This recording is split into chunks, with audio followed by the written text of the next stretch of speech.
Vamos começar a conversar, né, sobre essa questão de você falar sobre Efésios 2. Deixa eu só dar uma olhadinha aqui um minutinho. Beleza? Então, o que que acontece? Nós estamos aqui continuando essa gostosa carta que nós estamos lendo, né? E estamos até, vamos dizer assim, nos regozijando com ela. Por quê? Porque esse capítulo também é um dos mais profundos e belos que a gente tem no Novo Testamento. Vai focar na humildade cristã, quer dizer, no exemplo supremo de Cristo. Depois a gente vai até fazer uma ideia ali para vocês, a letra V. Guardem isso da letra V, V de vagalume, né? V de vento. Depois eu vou explicar para vocês o que é essa letra V, para entender essa questão dessa humildade cristã.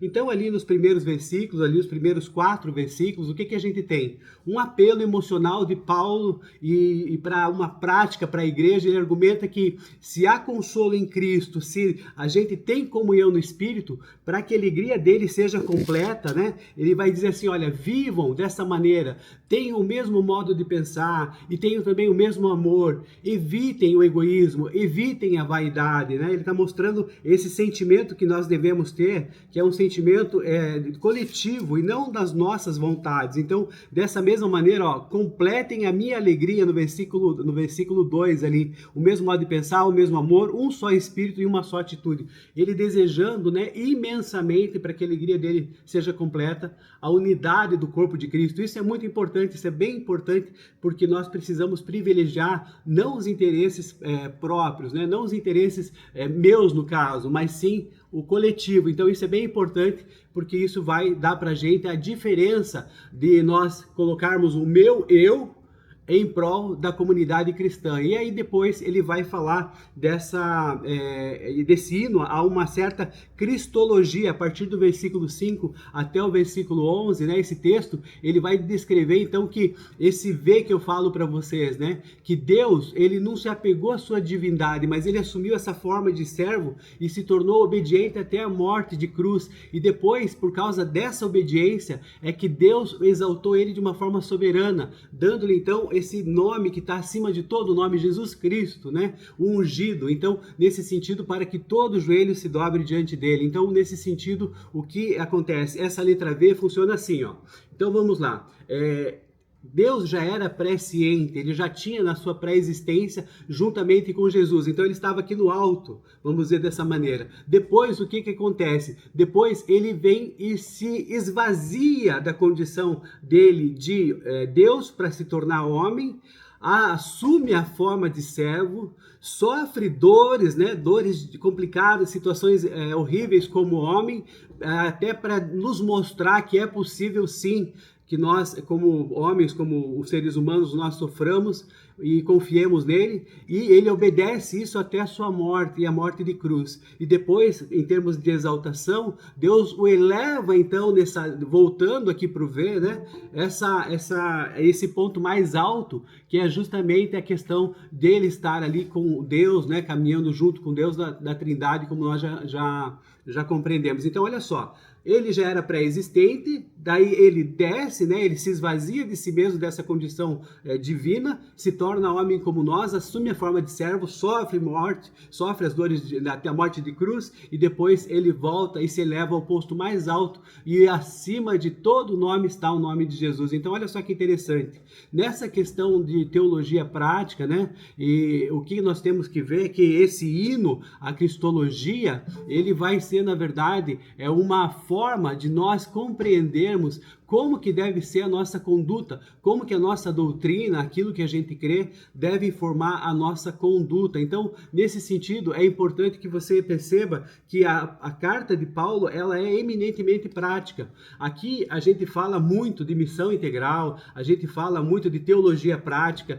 Existe outro entendimento, né? Existe o dualismo platônico, o dualismo platônico que vai separar essas condições da proclamação do evangelho da ação social. Aí ele diz, não, se o mundo já está desse jeito mesmo, vá para as cavernas, né, e você fique lá porque o mundo é mau mesmo, já vai ter essa questão toda para você impossível de resolver. E não, a visão integral, da missão integral, que é a que nós colocamos e que você consegue perceber a cada versículo que nós temos aqui na Bíblia, ela vai nos mostrar situações práticas da nossa vida, ela vai demonstrar que a questão da vivência teológica, ela é prática, ela está no teu dia a dia, ela está nas tarefas mais simples que você tem, você pode colocar a teologia. Olha só, né? Às vezes, a teologia é o estudo de Deus, mas esse Deus é um Deus que se relaciona, é um Deus que deseja caminhar com a gente, é um Deus que deseja estar junto, que te ama de paixão, inclusive, né? Uma paixão do além, como a gente fala,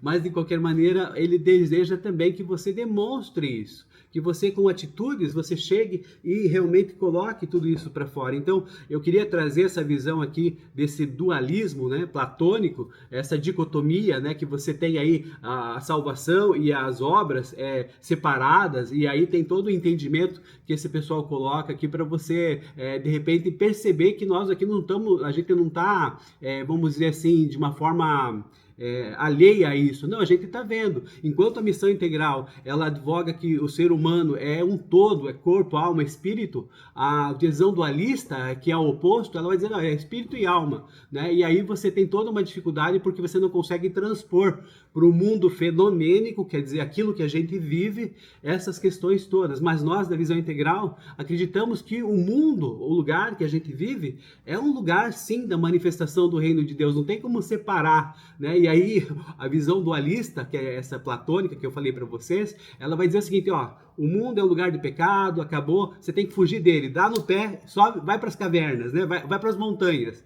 E aí tem todo esse entendimento. Já com relação à missão integral, que vai advogar esse mandamento que é uma coisa inerente, né, a você conhecer o evangelho, então você não consegue ficar parado, estático, só ouvindo, só seu ouvido, né, com sons gostosos e palavras bonitas para acalmar seu coração. Não, você tem que colocar isso em prática. E a visão dualista vai entender isso, que isso é só uma ferramenta de suporte para a pessoa se salvar, mas nada mais que isso. E a gente entende que isso tem toda a missão integral, ela pega toda a integridade do ser humano, porque Deus não é um Deus que faz as coisas pela metade, amém? Eu sei que você também compreende dessa maneira. E quando a gente ora nessa visão da missão integral, a gente ora por milagres, a gente ora para transformar a nossa realidade. E a questão dessa visão dicotômica, ou então dualista, platônica, então é só uma petição individual, ali uma coisa espiritual, mas nada mais que isso. Então existem esses dois pontos, existe o ponto e o contraponto. Eu quero que você advogue junto comigo, como nós temos entendido, até porque se a gente não for fazer dessa maneira, fica muito difícil você interpretar toda a leitura, todas as emoções, todos os sentimentos, tudo aquilo que Deus faz na vida de uma pessoa, se você quiser separar isso, ter essa visão dualista. Então, eu queria dizer para vocês que esse dualismo platônico, na verdade, ele é o oposto da missão integral, mas ele não é o correto, só que eu coloco aqui para vocês compreenderem isso. Então, Paulo vai dizer, né, lutar pela unidade, vai para você colocar em prática aquilo que você aprendeu, que Deus teve essa questão dessa letra V, né, de vai e volta. Então, quer dizer, Deus estava numa situação de pré-existência junto com a Trindade, aí ele se encarna em homem entre nós, se submete, sofre as dores, né, e depois ele volta para o Pai, aí completando essa letra V, e está aí acima de todo nome, como nós vimos aqui. Depois ele vai falar dos nossos irmãos, né, os queridos Timóteo e Epafrodito, nome diferente, mas já pensou se ele dissesse assim, olha, joia, tá aqui comigo a Maria Isabel. A Maria Isabel tem caminhado comigo, a gente tá junto, tá batalhando aqui, estamos firmes aqui na caminhada com Deus. E o Epafrodito, olha só, Epafrodito, ele arriscou a própria vida dele, sofreu dores, ele ficou bem complicado de saúde, mas agora ele tá tranquilo, eu tô devolvendo vocês a ele, acho que ele tem melhor aí aproveito com vocês, e muito obrigado, porque eu fiquei muito feliz. É mais ou menos isso que Paulo tá falando com essa questão desses irmãos. E aí, com relação a Epafrodito, só para vocês entenderem, né? Paulo, na verdade, ali ele vai dizer no final ali dos versículos, né, que o Epafrodito, porque ele quase morreu por amor à causa de Cristo. Gente, olha só, o Epafrodito, que depois a gente não vai saber o que teve na Bíblia, porque não fala mais, né? Uns dizem que ele, inclusive, foi bispo de Filipos, mas isso não está confirmado biblicamente, né? Só suposições. Mas, de qualquer maneira, o que acontece? Olha só, ele pegou, vejam só, ele veio de longe, trazendo ofertas, E isso podia encontrar no caminho ladrões, várias situações difíceis, a caminhada que não é fácil, a missão que ele tinha. Ele se dedicou e disse assim: olha, a igreja de Filipos lá tá perguntando de você o que está acontecendo, meu irmão. Aí Paulo fala tudo isso, se alegra porque teve oferta, teve amor, teve a preocupação da igreja. E depois agora Paulo decide que ele teve essa dificuldade, né, de sua saúde, que quase morreu, mas depois que ele está revigorado, né, aí ele, dessa recuperação milagrosa, que ele vai falar no versículo 27 ali, para que eu não tivesse tristeza sobre tristeza, quer dizer, isso alegrou Paulo também, né? Deus teve misericórdia dele, e aí também de Paulo, e aí Paulo decide devolver o Epafrodito lá para a igreja local, com dois grandes objetivos: que os irmãos ficassem aliviados ali que ele estava bem, graças a Deus, e também para que entregasse a própria carta que a gente está lendo hoje, que é essa Efésios 2. Você vê que legal, né? Então, que legal você saber de toda essa questão de comunhão, de convivência, assim como nós nos alegramos, por exemplo, com a irmã Maria do Rosário, que completa seus 89 anos hoje, que Deus continue abençoando grandemente, e que a gente viva essa teologia prática. Por quê? Porque a nossa verdadeira grandeza no reino de Deus, ela não vem do status de poder, ela não vem desse, nossa, quero aparecer, não, mas para uma disposição, assim como Cristo fez. Deus nos criou, a gente também tem que se esvaziar, né, de nós mesmos, para servir a Deus, ao próximo, e depois a gente volta para a vida eterna. Então esse mesmo esse mesmo vai e volta, é o que também nos move aqui, assim como aconteceu com Jesus, também com a gente acontece, e que Deus possa estar nos abençoando nesse tempo, nos revelando a vontade e o desejo dele, e que nós consigamos, né, com o coração, com o desejo ardente de colocar tudo isso em prática. Amém, irmãos? Então é essa a mensagem que eu tenho hoje de Efésios 2, dentro do nosso tempo.